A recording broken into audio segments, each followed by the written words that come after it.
अस्सलाम वालेकुम व्यूअर्स, इस वक्त हम मौजूद हैं डॉक्टर नसरुल्लाह राना साहब के साथ और जैसा कि आप जानते हैं कि ये शख्सियत किसी भी तारुफ का मोहताज नहीं है एंड इनसे हम कुछ मालूमात लेंगे और जानेंगे हेयरिंग के बारे में और इसके बारे में कौन कौन सी मॉडर्न टेक्नोलॉजीज़ इसके इलाज के लिए, इसकी तशख़ीस के लिए इस्तेमाल की जा रही हैं, उन सब के बारे में हम डॉक्टर साहब से बात करते हैं। अस्सलाम वालेकुम डॉक्टर साहब, कैसे हैं आप? अल्लाह की मेहरबानी, ठीक ठाक।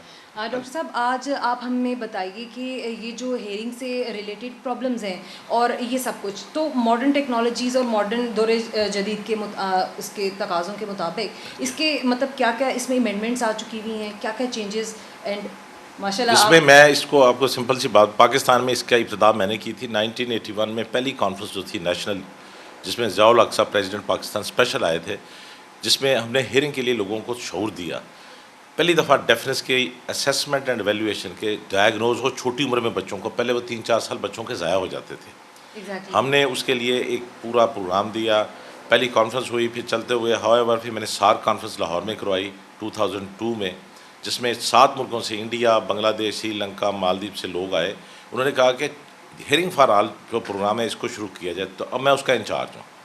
और फिर deafness of foundation of Pakistan, उसका भी मैं चेयरमैन हूँ। उसके लिए हम लोग काम कर रहे हैं। लोगों में सबसे पहले तो ये awareness through TV media, Pakistan में सबसे ज़्यादा मैंने लेक्चर दिए, किसी शख्स ने इतने नहीं दिए। More than 1000 lectures I delivered on PTV।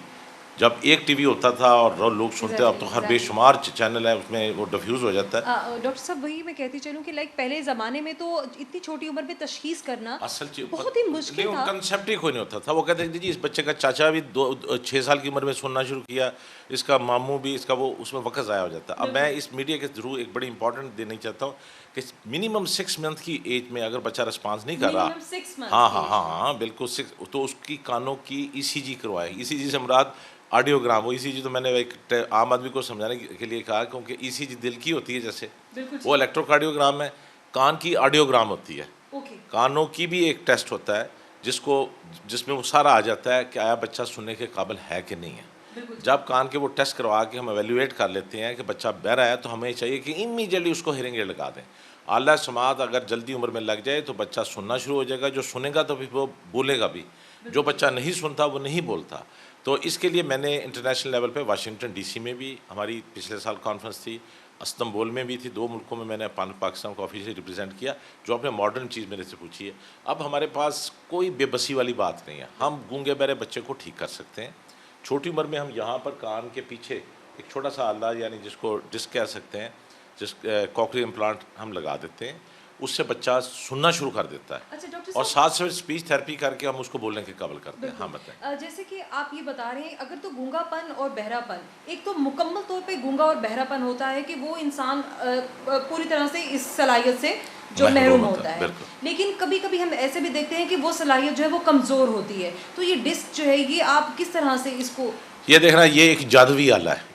इसको कॉकलियर इम्प्लांट इसका नाम है। ये यहाँ से हम पीछे, ये पूरा 1.5 घंटे 2 घंटे का ऑपरेशन होता है। इसके साथ हम अंदर चले जाते हैं और बच्चे को, यकीन करें कि गूंगे बहरे बच्चे को अगर आप ठीक कर लें तो एक मुल्क फ़तह करने के बराबर है। ये मेरी एक स्लोगन है, ये international level, it's in a small thing, कि घर में रौनकें आ जाती हैं, उनकी खुशियाँ आ जाती हैं। या 3 साल का बच्चा कभी 2-3 दिन पहले भी हमारे पास आया, हमने किया उसके साथ, तो बच्चा जब सुनता है तो घर वालों की जो है, यकीन करें, खुशी को आप डिस्क्राइब ही नहीं कर सकते। क्योंकि जो सुनता नहीं है वो ना मुर्दों में ना जिंदों में है। ये मैं आपको बताता हूँ। यानी this is age of communication, when one is not going to listen, this is communication disorder. तो इस डिसऑर्डर को ठीक करने के लिए हम आम सिंपल आला भी लगा सकते हैं, ज़रूरी नहीं कि वो ऑपरेशन करें। मेजॉरिटी में हम छोटा सा आम आला लगा के, अच्छा एक बड़ी अच्छी मैं बात कहूँगा कि 60 साल की उम्र के बाद फिर आदमी को जैसे ऐनक लग जाती है, इस तरह उसकी समात भी कम होती है हर शख्स की। अब अगर वो समात काम है, अगर वो सुनेगा नहीं तो वो उसको मेंटल डिसऑर्डर हो जाते हैं, साइकोलॉजिकल केस हो जाता है, डिप्रेशन का शिकार हो जाता है वो शख्स। इसलिए हम अपने बुज़ुर्ग और वालिदैन या जो हमारे इर्द गिर्द हैं उनको सुनने के काबिल करें, ताकि वो भी आपके घर की एक्टिविटीज़ में हिस्सा लें। उसके लिए हेयरिंग एड आला समात का एक बड़ा रोल है। लेकिन सबसे बड़ी बात जो आपने मुझे आपने पूछा है, क्योंकि आला का जब जिक्र करते हैं वो कहते हैं जी लोग हमें डोरा कहेंगे। मैंने मेयो हॉस्पिटल लाहौर, जो पाकिस्तान का सबसे बड़ा हॉस्पिटल है, मैंने 15 साल काम किया है। जब हम मरीज़ को वहाँ पर कहते थे कि जी आला लगाना, तो वो जान छुड़ाता था, कहते नहीं जी लोग हमें डोरा कहेंगे। अब उसका डोरे का हल आ गया है। वाशिंगटन की जो हमारी कॉन्फ्रेंस थी, उन्होंने एक आला जो बुज़ुर्गों में भी, वो कॉकलियर इम्प्लांट तो बच्चों में लगता है नहीं, बड़ों में भी एक वो, और ये बहुत सिंपल है, वो ये भी हाँ छोटी सी चिप होती है, लेकिन ये बहुत सिंपल है। ये हार्डली 3-4 मिनट का ऑपरेशन होता है, जिसमें हम स्किन के नीचे यहाँ लगा देते हैं। वो तो हड्डी काट के अंदर जाना पड़ता है नहीं। अच्छा। वो तो बहुत बड़ा प्रोसीजर है। जी जी। ये जो है हार्डली इन 5 मिनट्स, ये जो है बिहाइंड दी पिन्ना, यानी यहाँ पर एक छोटा सा लग जाता है, वो नज़र नहीं आता। तो जो लोगों में वो आले के लिए बड़ी परेशानी होती है, तो वो इसका भी एक हल आ गया। जैसे आपने कहा this is called as a new breakthrough. नई से नई चीज़ें हैं। जैसे मोबाइल पहले इतना बड़ा आया था, फिर और है, फिर वो इस तरह का बाजू की तरह का होता था, फिर होते होते आप देखो थिंग्स हैव इम्प्रूव्ड। इस तरह बाई एयर जहाज़ भी जो थी पहले कुछ थे, Aahista Aahista they have improve. Hearing जो है इट इज़ वेरी इंपॉर्टेंट। और कानों में जो कॉटन बड के लिए मेरा ज़रूर पैगाम है, इनको आज के बाद इसको तलाक दे दें, फारग कर दें। They should not be used, ना सुबह के वक्त, ना बच्चों में, ना जवानों में। बल्कि कान में अल्लाह ताला ने कोई ऐसी उंगली नहीं बनाई जो घुस सके। जहाँ तक कान में उंगली जाती है, इससे आगे आपने नहीं जाना। इससे आगे जाएंगे you can perforate the ear drum. बाहर के अमेरिका वगैरह में कॉटन बड को उन्होंने बैन कर दिया हुआ है। मैंने भी काफ़ी टीवी पे प्रोग्राम किए हैं। जैसे मैंने सिगरेट जो थी उसको तोड़ के फेंका था कि नो स्मोकिंग। इसी तरह जो कॉटन बड को भी आई डिड दिस थिंग कि लोगों में ये खबत होता है कि सुबह उठ के जैसे मुँह धोते वक्त जी कान साफ़ कर लें। नहीं, कान को सफाई की ज़रूरत नहीं है। मेरा ये पैगाम पूरी दुनिया में आप दे दें कि ये वैक्स जो कान में मैल है, ये मैल नहीं, ये कान का दिफा है। It is the army of your year. ये अगर कान में मैल नहीं होगी तो इन्फेक्शन शुरू हो जाएंगे और तरह तरह के मसाइल पैदा होते हैं। और उससे सबसे बड़ी बात यह है कि एक जिस शख्स को के कान में इंजरी हो जाती है, पर्दा फट जाता है, आप सोच नहीं सकते, फिर उसकी ज़िंदगी सारी अजीरन हो जाती है। फिर हमें कान का पर्दा लगाना पड़ता है, सुराख दे। अच्छा, दूसरा एक और अच्छी मैं बात बताऊँगा, सबसे ज़्यादा ज़रूरी कि मायूस नहीं होना। अब बहरापन जो है ये हमारे लिए कोई प्रॉब्लम नहीं। बहरापन जो है इसको हम ठीक कर सकते। 21वीं सदी है। Hearing for all. मैंने ये टीवी पे मेरा यही होता था कि देखते कान सुनती आंखें, जैसे एक वो स्लोगन था नहीं।